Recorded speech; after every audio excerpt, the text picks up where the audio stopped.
Olá, bem-vindo e bem-vinda ao programa Sou do Sistema Sagres de Comunicação. Sou, que no inglês significa alma e em português é a conjugação do verbo ser. Sou de alma e sou de ser. Um programa que busca ver o ser de forma integrada e sistêmica, unindo corpo, mente, emoções, energia, consciência e tudo aquilo que gira em torno do nosso aqui e agora.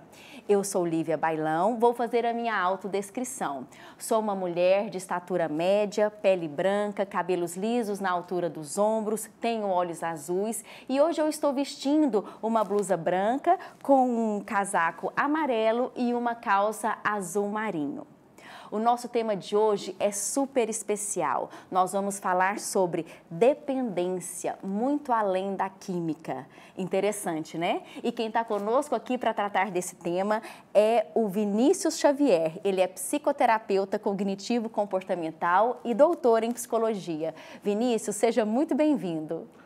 Obrigado, Lívia. Agradeço o seu convite, agradeço o convite da TV por estar aqui. E eu espero contribuir nesse bate-papo. Eu acho que também é bom que eu faça a minha autodescrição, não é? Por favor. Então, eu sou um homem de barba, estatura média, cabelos castanhos, estou vestindo um terno de cor cinza e com uma camiseta branca. Que ótimo, Vinícius. Obrigada por você estar aqui.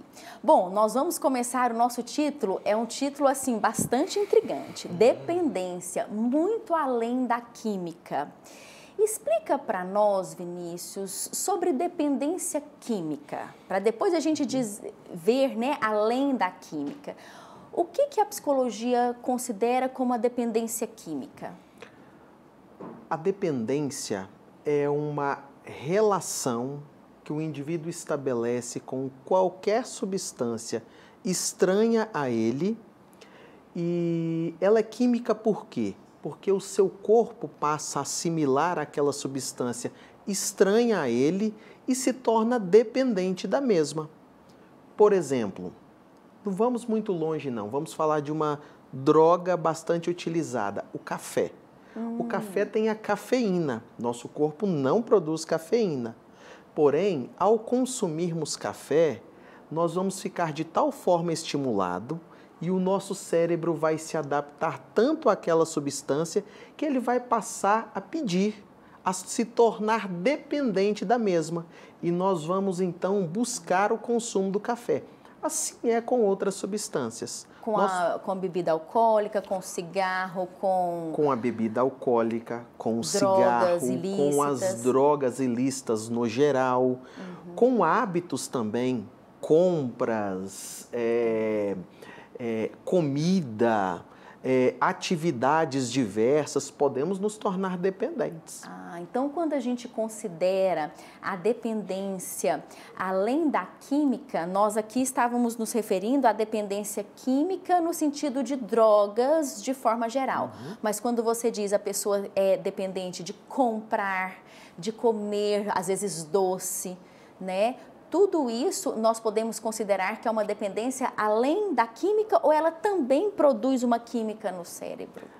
O que ocorre, Lívia, é que na medida em que nós entramos em contato com estas substâncias ou com estas atividades, porque o comprar não é uma substância, né? Ele é uma atividade, o nosso cérebro vai reagir, liberando substâncias provocadoras de satisfação, prazer, tranquilidade. Uma delas, por exemplo, se chama dopamina. Então, o comprar faz com que haja liberação de dopamina. O comer faz com que haja liberação de dopamina.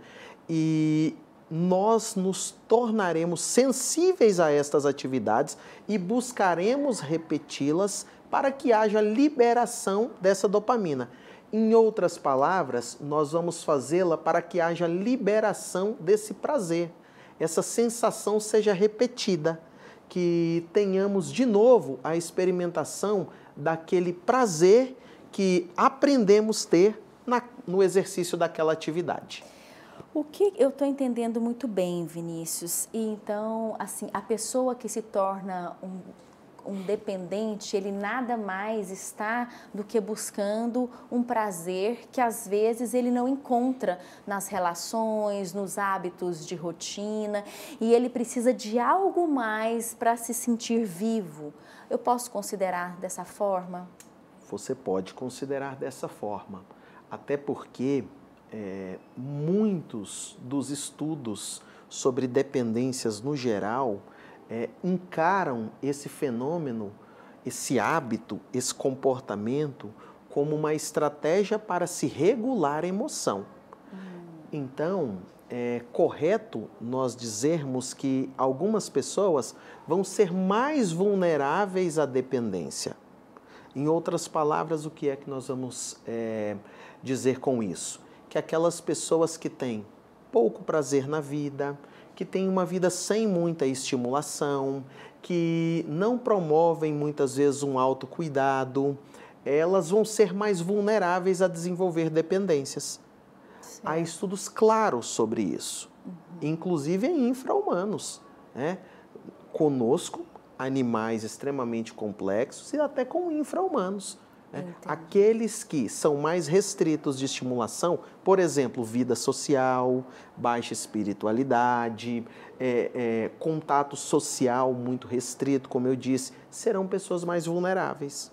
Perfeito, Vinícius. Então, todos nós, em potencial, podemos nos tornar dependentes de algo, mas o nosso estilo de vida pode potencializar essa vulnerabilidade, como você disse, à dependência.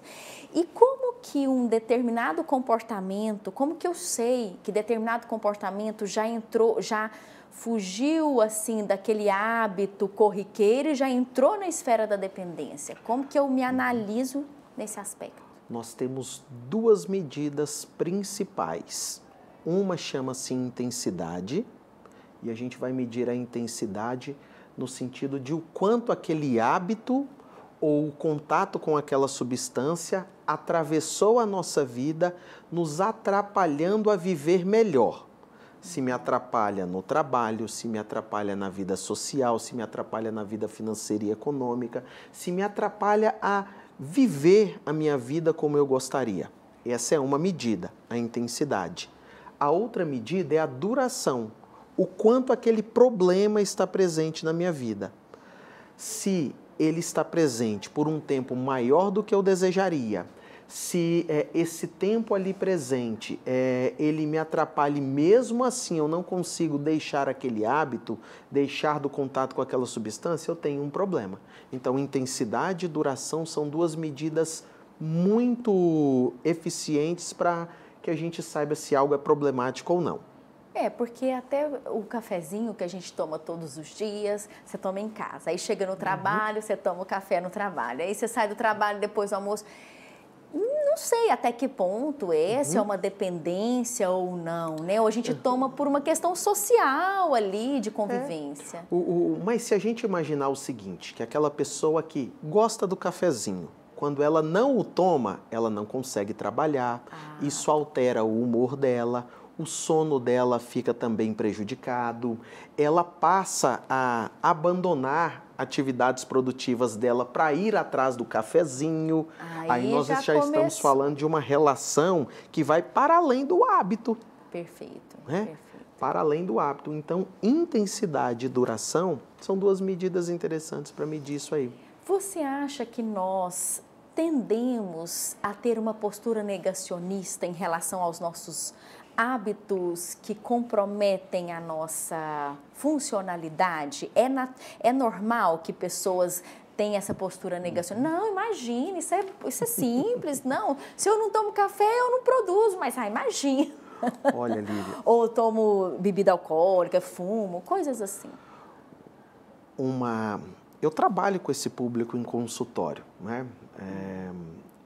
Usuários de substâncias, indivíduos que têm dependências no geral, pessoas que tiveram a sua vida prejudicada por algum hábito. E, em muitos casos, querem deixar e têm dificuldades em fazer isso e vão à busca de um profissional. Em outros casos, são levados por familiares para que haja esse trabalho de convencimento e eles venham entender que aquele hábito é prejudicial. Por que eu estou te dizendo isso ligando à sua pergunta? Porque muitas pessoas têm um hábito prejudicial ou uma dependência em alguma substância e não conseguiram ainda admitir isso. Então, um dos primeiros trabalhos do profissional é verificar o que a gente chama de nível de motivação para a mudança. Algumas pessoas não reconheceram o consumo da substância ou o hábito que tem como prejudiciais, e existe uma explicação neuroquímica para isso, porque o seu cérebro ele não quer deixar que você tenha contato com aquela substância, portanto, ele vai pedir aquilo ali e você vai estabelecer uma relação com aquela substância ou hábito e vai ser difícil reconhecer. Reconhecer é o primeiro passo. O segundo é promover mudança, que é igualmente difícil. Por quê? Porque a promoção de mudança demanda esforço grande e, além de um esforço grande, muita dor por ter que ficar abstinente daquela substância. Você tocou num ponto muito interessante, Vinícius, a abstinência, né? A pessoa, como é que é esse processo? O cérebro pede para a pessoa para que ela consuma aquela substância, o remédio, se ela é dependente de remédio, cigarro, o que quer que seja, pede e a pessoa tenta não ir e ela começa a sentir dores. Como é que funciona isso? Olha só, a partir do momento que há o estabelecimento de uma dependência, o seu corpo como um todo, organizado por seu cérebro, comandado por seu cérebro, ele estará dependente daquela química. Exatamente por isso que o termo é dependência química.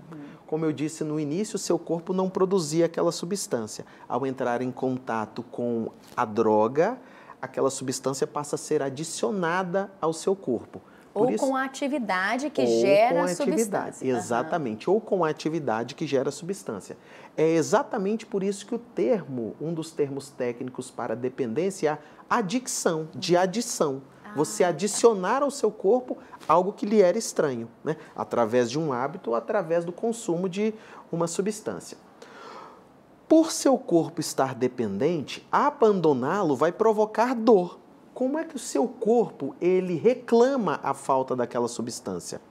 Através de dores diversas, alterações de humor, através de alterações do seu ciclo de sono e vigília. O seu corpo, de alguma forma, ele vai reclamar aquela falta. O que faz com que o indivíduo tenha determinado sofrimento na ausência disso. É claro que diferentes hábitos e diferentes substâncias terão diferentes dores a nível de abstinência. Sim. Mas só a caráter de curiosidade, Lívia, uma das drogas com maior potencial de dependência e com a abstinência mais severa é o álcool, que é uma droga lícita. Né? Sim. A dor da ausência do álcool é tão severa que só se compara a de uma droga terrível chamada heroína. Olha só. Estamos falando de uma droga lícita, não é? É preciso muita força de vontade, apoio, né? Rede de apoio, familiares. É isso mesmo. É preciso. É por isso que quando eu olho para um alcoolista em sobriedade, eu tenho o máximo respeito por ele. É digno de reverência, Exato, né? De uma força emocional, moral muito grande. Vinícius, por falar em força emocional, eu queria te perguntar a sua visão e a forma como você enxerga a dependência emocional. Dependência de uma relação, de um padrão de funcionamento com o outro, que vai, seja na dominação ou na subjugação, né? Como que o nosso cérebro também acostuma com aquilo e tem uma química dentro de nós quando isso acontece? Sim. Quando nós falamos de um problema tão sério como esse, como a dependência emocional, de uma perspectiva profissional e analítica, nós vamos sempre verificar uma falta na história e na formação daquela pessoa. Certo.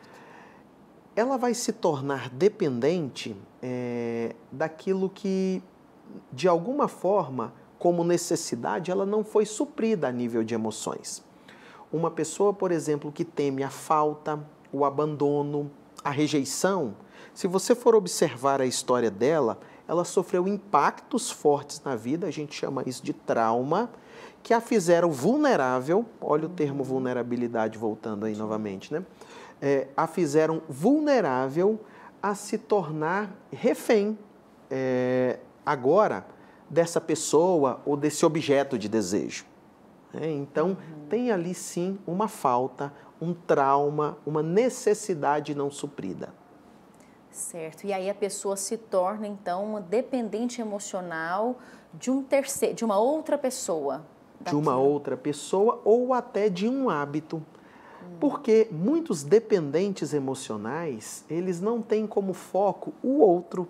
Eles têm como foco a necessidade do controle ou o medo do abandono, que pode ser daquele indivíduo ou de qualquer outro que a tiver. Então, é interessante perceber que alguns níveis de dependência emocional não estão vinculados diretamente à figura daquela pessoa, mas ao medo constitucional, ao medo pessoal que o indivíduo tem de ser abandonado. Poderia ser o João, a Maria ou a Francisca. Perfeito.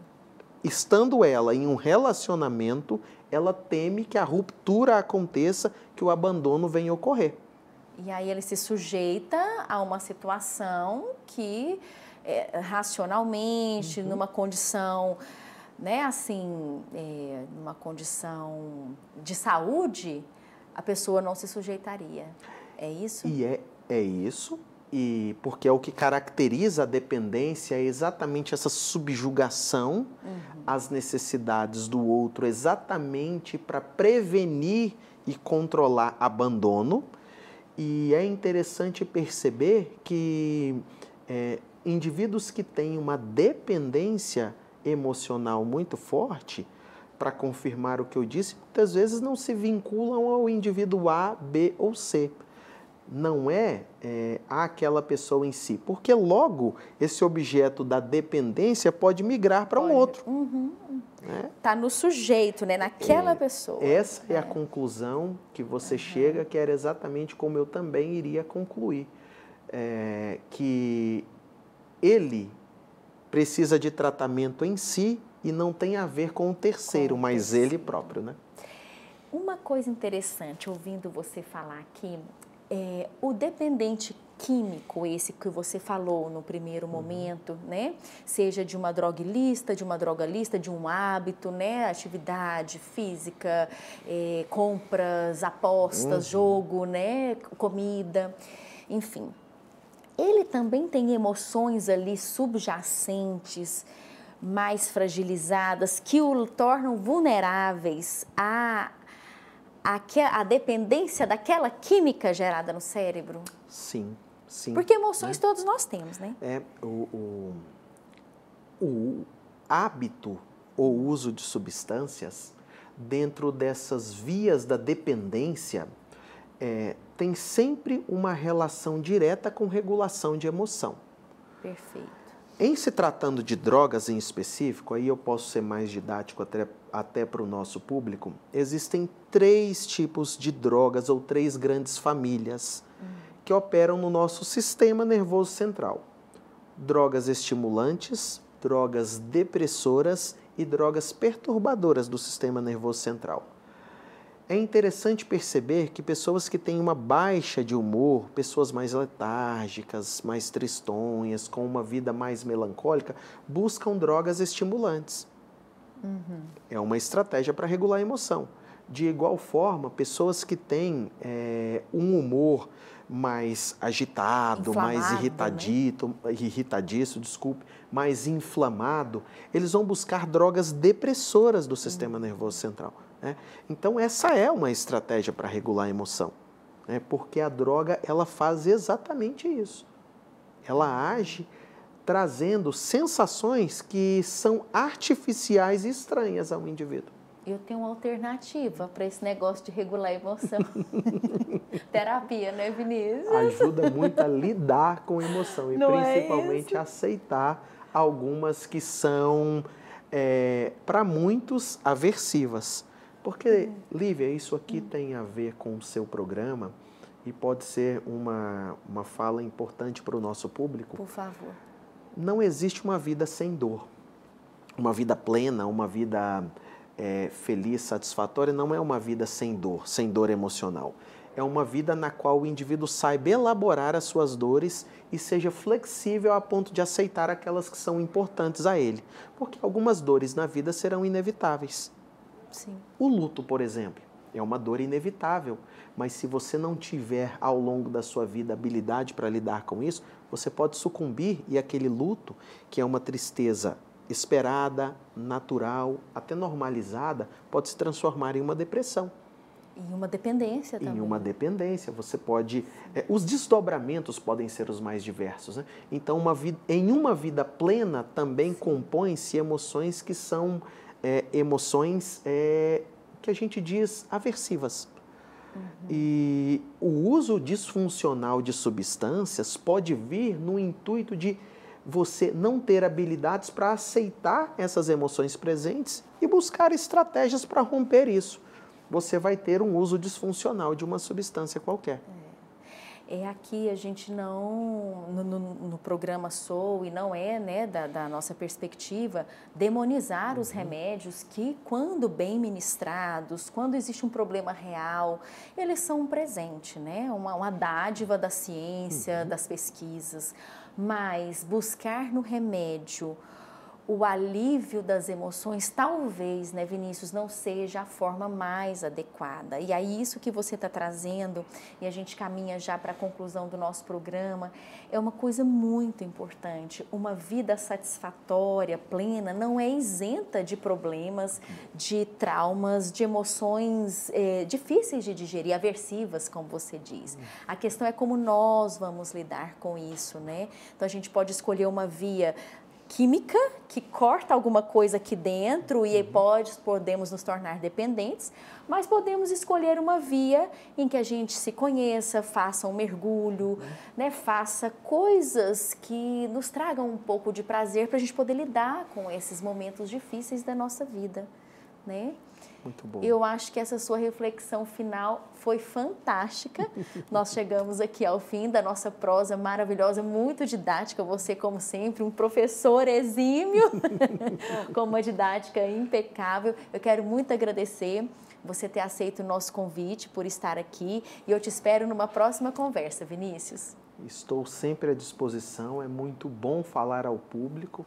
Essa é uma contrapartida social que precisamos prestar, porque é uma forma de psicoeducar a nossa população. Então, eu sou muito grato pelo convite, Lívia. Obrigado. Eu quem agradeço, Vinícius. A você que esteve conosco acompanhando o programa, muito obrigada e até a próxima edição.